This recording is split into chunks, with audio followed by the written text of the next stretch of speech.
بیان کے لیے میں دعوت دوں گا. صاحبزادہ صاحب بھی ہیں, شاگرد بھی ہیں, اور اس مسجد کی ہی رونق بھی ہے ہماری. محمد دانیال قمر صاحب, آپ تشریف لائیں اور انگلش میں بھی, انگریزی میں بھی بیان سنائیں.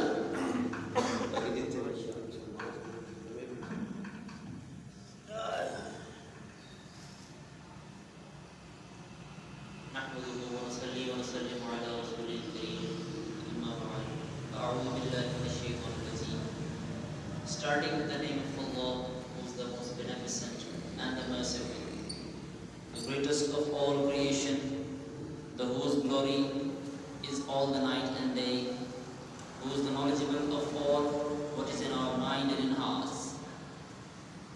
First of all, I would like to thank my father, Mufti Muhammad Rضوی, that he gave me a chance to express my feelings and words in front of you people. And on the behalf of him, I would like to welcome you all the guests and all the people present here. We are here today to hear about a wali of Allah, a friend of Allah, a most pious man, our peer, the greatest peer of the time has ever seen, the history has ever seen, the Sheikh Abdul Qadir Jilani, also known as Ghaus-e-Azam radiyallahu ta'ala anhu. His father's name was Abu Saleh Musa Jali Dost, who was a Hassani descendant of the Sayyid's family, while her mother's name was Ummul Khair Fatima. She was the Hussaini descendant of the Sayyid's family.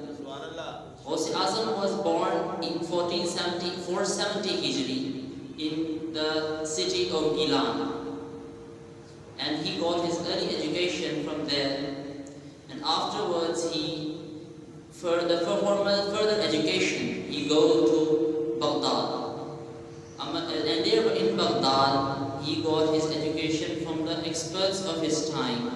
The greatest teachers, one of the greatest teachers was amongst his teachers, they were tremendously famous, renowned scholars, sheikhs and pious predecessors got his education.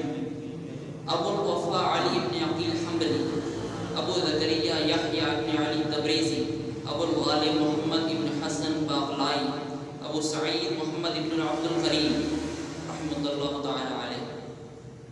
And he pledged his allegiance and received successively from Abu Sa'id Mubarak Makhzumi rahmatullah ta'ala alayh. And Sheikh Abdul Qadir Jilani died and on 11th Rabiul Sani of 561 Hijri in Baghdad at the age of 91, and at that age a son of the great peer of our all Piran was set at that moment. The funeral was led by Sayyid Saifuddin Abdul Wahab, and the funeral was attended by countless thousands, millions of people, and his shrine is contained in Baghdad city, which remains crowded day and night every time whenever you go. Thank you.